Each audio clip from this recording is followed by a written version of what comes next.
Assalamualaikum warahmatullahi wabarakatuh. Pertama-tama izinkan saya memperkenalkan diri terlebih dahulu, di mana tim kami terdiri dari saya, Nawal Hikmah, serta rekan saya, Dawi Agustinisi, serta dosen pembimbing kami, Bapak Muhammad Fajir Pradipta. LKTI kami sendiri itu berjudul hidrorengkah limbah plastik menggunakan kobalt molybdenum yang diembankan pada karbon aktif dari tempurung ketapang untuk menghasilkan biofuel sebagai upaya mengatasi krisis energi di Indonesia. Dan berikut adalah latar belakang dari penelitian kami, di mana didasari oleh 3 permasalahan dunia, yakni yang pertama adalah peningkatan kebutuhan bahan bakar, di mana menurut United States Energy Information and Administration, pada tahun 2025, kebutuhan bahan bakar itu akan mencapai 125 million barrels per day. Dan menurut Organization of Petroleum Exporting Countries, penghasilan bahan bakar pada tahun tersebut hanya mencapai 61 million barrels per day. Kemudian yang kedua adalah darurat sampah plastik, di mana pada tahun 2019 sendiri Indonesia telah menjadi produsen limbah plastik terbesar kedua di dunia setelah Tiongkok. Dan yang ketiga adalah material katalis non-eco-friendly, di mana beberapa katalis itu memiliki sifat yang tidak ramah lingkungan. Kemudian berikut ini merupakan tinjauan pustaka yang kami gunakan, di mana tempurung ketapang yang kami gunakan sebagai bahan dasar dari karbon aktif itu memiliki kandungan lignoselulosa yang cukup besar dibandingkan sumber karbon yang lain, sehingga menjadikannya sebagai sumber karbon yang baik. Dan agen pengaktif kimia yang kami gunakan yakni asam fosfat itu juga memiliki kelebihan, yakni tidak menimbulkan dampak negatif yang banyak terhadap lingkungan. Serta menurut penelitian yang telah dilakukan, kobalt molybdenum yang diembankan pada zeolit alam terbukti memiliki selektivitas yang lebih baik dibandingkan katalis-katalis lain dalam hidrorengkah plastik LDPE untuk menghasilkan fraksi bensin. Dan berikut merupakan tujuan penelitian yang kami lakukan, bisa dilihat di slide. Dan ini merupakan metode penelitian yang kami lakukan, yakni yang pertama diawali dengan preparasi ketapang dan dilanjutkan dengan aktivasi kimia dan dilanjutkan lagi dengan karbonisasi. Kemudian dilakukan impregnasi logam hingga menghasilkan katalis yang telah kami inginkan. Dan katalis ini kemudian dikarakterisasi. Kemudian plastik LDPE yang telah dikumpulkan juga kami pirolisis dan dilakukan hidrorengkah hingga menjadi fraksi bensin, di mana fraksi bensin ini juga kami lakukan karakterisasi. Baik, selanjutnya mengenai hasil dan pembahasan penelitian yang telah saya lakukan. Yang pertama mengenai karakterisasi katalis menggunakan instrumen scanning electron microscope atau SEM yang berfungsi untuk mengetahui topografi atau profil permukaan dari katalis yang telah kami buat. Dapat dilihat bahwa yang ada di slide gambar atau citra SEM milik karbon aktif, mana di sini dapat dijelaskan bahwa karbon aktif yang telah berhasil kami sintesis memiliki pori dengan ukuran yang cukup besar dan distribusi ukuran porinya juga cukup merata atau homogen. Kemudian yang kedua mengenai karakterisasi menggunakan sama SEM, hanya saja di sini ditambahkan dengan energi dispersif X-ray atau EDX yang berfungsi untuk mengetahui persebaran logam kobalt dan logam molybdenum pada permukaan karbon aktif. Nah, dapat dilihat dari citra EDX yang ada di slide bahwa logam kobalt memiliki persebaran yang lebih baik dibandingkan logam molybdenum. Hal ini dikarenakan adanya interaksi yang lebih kuat antara logam molybdenum dan logam molybdenum dibandingkan dengan logam molybdenum dan karbon aktif itu sendiri. Kemudian, karakterisasi menggunakan X-ray diffractometer, di mana dari karakterisasi XRD ini kita bisa mengetahui bagaimana struktur dan ukuran kristalit dari logam kobalt dan logam molybdenum. Dapat dilihat di slide yang ada di layar bahwa diffractogram dan perhitungan FWHM dari XRD ini menunjukkan bahwa molybdenum pada permukaan karbon aktif ditemukan sebagai molybdenum oksida berupa bidang, sedangkan kobalt sebagai unsur kobalt itu sendiri. Kemudian mengenai karakterisasi katalis menggunakan uji keasaman katalis yang berfungsi untuk memprediksi aktivitas katalis, di mana dengan mengetahui tingkat keasaman dari katalis ini, kita juga bisa mengetahui aktivitas katalis. Karena semakin tinggi tingkat keasaman suatu katalis, maka harapannya aktivitas katalis juga akan semakin baik. Dari 3 kali percobaan uji keasaman katalis didapatkan rata-rata untuk keasaman katalis dari katalis yang kami hasilkan atau berhasil sintesis adalah 0,253 milimol per gram. Kemudian, untuk karakterisasi menggunakan Fourier Transform Infrared Spectroscopy atau FTIR, yang berfungsi untuk mengetahui gugus fungsi apa saja yang terkandung dalam suatu karbon aktif, dapat dilihat dari spektra FTIR yang ada di slide, bahwa terdapat beberapa puncak vibrasi karakteristik yang mengindikasikan adanya karbon aktif dan beberapa puncak vibrasi karakteristik yang mengindikasikan adanya logam kobalt dan logam molibdenum. Kemudian dari spektra FTIR itu kita bisa membuat suatu skema yang menggambarkan bagaimana persebaran logam molibdenum dan logam kobalt pada permukaan karbon aktif, di mana logam molibdenum terdapat atau terbentuk sebagai molibdenum oksida, yakni bidang molibdenum oksida, sedangkan kobalt terbentuk sebagai unsur kobalt itu sendiri dan berinteraksi secara elektrostatik dengan karbon aktif. Terdapat juga gugus fungsi OH yang berfungsi sebagai gugus perengkah nantinya pada proses hidrorengkah. Kemudian untuk aplikasinya, yakni hidrorengkah LDPE, kita melakukan beberapa variasi perlakuan yang berbasis perbedaan temperatur dan laju alir gas hidrogen yang digunakan.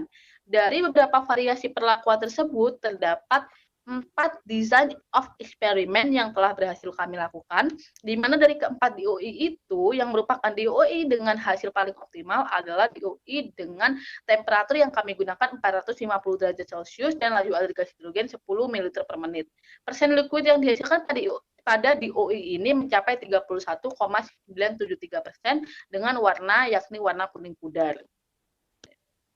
Kemudian kita juga melakukan studi ANOVA untuk mengetahui bagaimana pengaruh temperatur dan laju alir terhadap jumlah bahan bakar yang dihasilkan.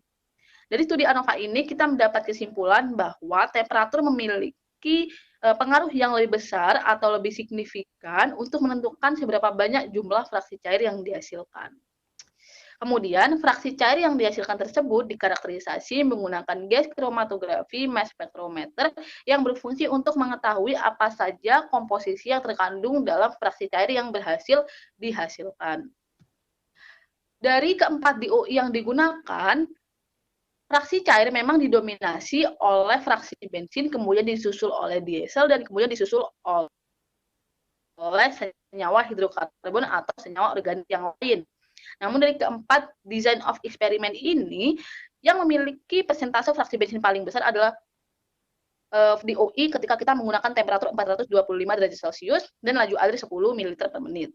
Bagaimana pengaruh temperatur dan juga laju air gas hidrogen dalam menentukan seberapa banyak jumlah fraksi bensin yang dihasilkan dalam suatu fraksi cair. Dari studi ANOVA ini kita bisa mengetahui bahwa temperatur memiliki pengaruh yang lebih baik atau lebih besar dibandingkan laju air gas hidrogen terhadap penentuan jumlah fraksi bensin yang dihasilkan dalam suatu fraksi cair.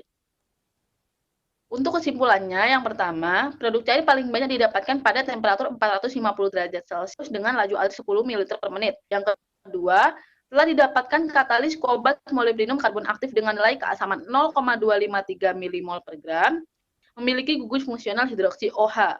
Dan yang terakhir, temperatur memiliki peranan penting dalam aktivitas hidrorengkah LDPE, sedangkan selektivitas terhadap fraksi bensin dipengaruhi oleh laju alir. Berikut adalah daftar pustaka yang kami gunakan. Sekian presentasi dari kami. Terima kasih atas perhatiannya. Dan sekarang akan kami lanjutkan ke sesi tanya jawab. Baiklah, di sini saya akan menjawab pertanyaan pertama terlebih dahulu, di mana yang pertama ini ditanyakan mengenai suhu karbonisasi. Jadi benar suhu karbonisasi itu adalah 700 derajat Celcius, namun di paper itu kami tulis dengan cara bertahapnya, karena untuk karbonisasi itu tidak bisa langsung dilakukan pada suhu 700 derajat Celcius yang dapat merusak karbon. Sehingga untuk pertama-tama itu kita panaskan terlebih dahulu dengan suhu 200 derajat Celcius, kemudian dipanaskan lagi suhunya 150 derajat Celcius hingga nantinya total suhu akan mencapai 350 derajat Celcius.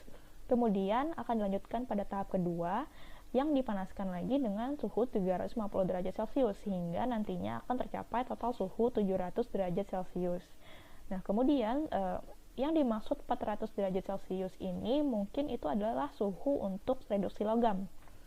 Dan kemudian untuk suhu 100 derajat Celcius selama 24 jam yang dimaksud itu fungsinya adalah untuk pengeringan atau untuk menghilangkan molekul-molekul air yang ada di karbon. Nah, kemudian Oven yang kami gunakan itu adalah oven statis, bukannya airflow. Dan untuk hasil SEM-nya akan saya jelaskan di slide, di mana bisa dilihat dari hasil SEM ini merupakan topografi dari karbon aktif. Nah, di sini bisa kita lihat terbentuk pori yang cukup besar dan tersebar secara homogen. Nah, untuk ukuran pori sendiri tidak bisa kami sampaikan karena memerlukan data BLT yang sampai saat ini belum kami terima karena terhalang oleh pandemi COVID-19. Dan untuk kobalt dan molybdenum sendiri bisa kita lihat pada data IDX-nya, di mana yang hijau itu adalah kobalt dan yang biru adalah molybdenum. Kemudian untuk ikatannya bisa kita lihat dari data FTIR, di mana kobalt itu akan berinteraksi secara elektrostatik dengan gugus OH atau hidroksi yang terikat pada karbon aktif, sedangkan molybdenum itu berikatan lebih kuat dengan karbon aktif sehingga dia itu membentuk bidang di permukaan karbon aktif tersebut. Baik, terima kasih atas pertanyaannya. Sekarang izinkan saya menjawab. Untuk pertanyaan apakah sistem ini dapat digunakan untuk jenis polimer selain LDPE, jawabannya adalah dapat, bisa. Karena sejatinya katalis yang kami buat adalah katalis yang memang digunakan untuk proses hidrolengkah senyawa polimer hidrokarbon untuk menjadi senyawa-senyawa hidrokarbon yang lebih sederhana. Jadi selama polimer atau plastik itu adalah polimer yang berbasis rantai hidrokarbon yang terdiri dari hidrogen, karbon, ataupun oksigen, maka polimer atau plastik itu bisa dihidrolengkah menggunakan katalis yang kami buat atau kami sintesis seperti itu. Dengan catatan dikarenakan perbedaan struktur rantai dari masing-masing polimer atau plastik, maka perbedaan struktur ini akan mempengaruhi jalannya hidrolengkah. Jika strukturnya semakin rumit, maka proses hidrolengkah juga akan semakin sulit dan yield yang didapatkan itu akan lebih sedikit. Jadi intinya bisa digunakan untuk hidrolengkah plastik jenis plastik lain, namun dengan catatan mungkin yield yang dihasilkan akan berbeda seperti itu. Kemudian terkait pertanyaan apakah katalis ini reusable, jawabannya adalah iya, katalis ini reusable. Karena pada dasarnya katalis yang kami sintesis adalah katalis yang bekerja pada sistem katalisis heterogen. Jadi antara katalis dan produk yang dihasilkan itu memiliki fase yang berbeda. Nah, katalis kami berfase solid dan fraksi cair yang dihasilkan itu berfase cair. Sehingga pada akhir reaksi hidrolengkah bisa dipisahkan antara mana yang katalis, mana yang hasil, sehingga katalis bisa diambil kembali dan digunakan kembali. Namun dengan catatan, ketika katalis ini digunakan kembali, pasti diiringi oleh penurunan efisiensi atau efektivitas, karena sebagian pori yang ada di katalis yang digunakan untuk proses pemotongan rantai itu mengalami kerusakan karena sebelumnya telah tertumbuh oleh beberapa senyawa atau beberapa rantai hidrokarbon. Dan juga beberapa permukaan aktif dari logam kobalt atau logam molybdenum itu akan mengalami penonaktifan dikarenakan sudah mencapai titik jenuh untuk melakukan katalisis seperti itu. Jadi intinya bisa digunakan kembali, hanya saja diiringi oleh penurunan efisiensi atau efektivitas. Kemudian terkait pertanyaan terakhir, mungkin maksud dari pertanyaan ini berapakah nilai yield yang dihasilkan dari konversi limbah plastik LDPE menjadi biofuel, karena sejatinya penelitian kami bukan mengubah tempurung ketapang menjadi biofuel, melainkan mengubah tempurung ketapang menjadi karbon aktif pengemban logam kobalt molybdenum untuk konversi limbah plastik menjadi biofuel. Jadi kalau memang maksud pertanyaan ini adalah berapa yield yang dihasilkan untuk konversi limbah plastik LDPE menjadi fraksi bensin atau fraksi cair biofuel, maka jawabannya adalah sebesar 31,973%. Jadi apabila kita melakukan konversi terhadap 10 gram limbah plastik, nanti akan dihasilkan sebanyak 3,1973 gram biofuel atau fraksi bahan bakar yang dihasilkan. Sekian sesi tanya jawab dari kami. Terima kasih atas perhatiannya. Apabila ada salah dalam tutur kata dan berperilaku, kami mohon maaf sebesar-besarnya. Sekian, wassalamualaikum warahmatullahi wabarakatuh.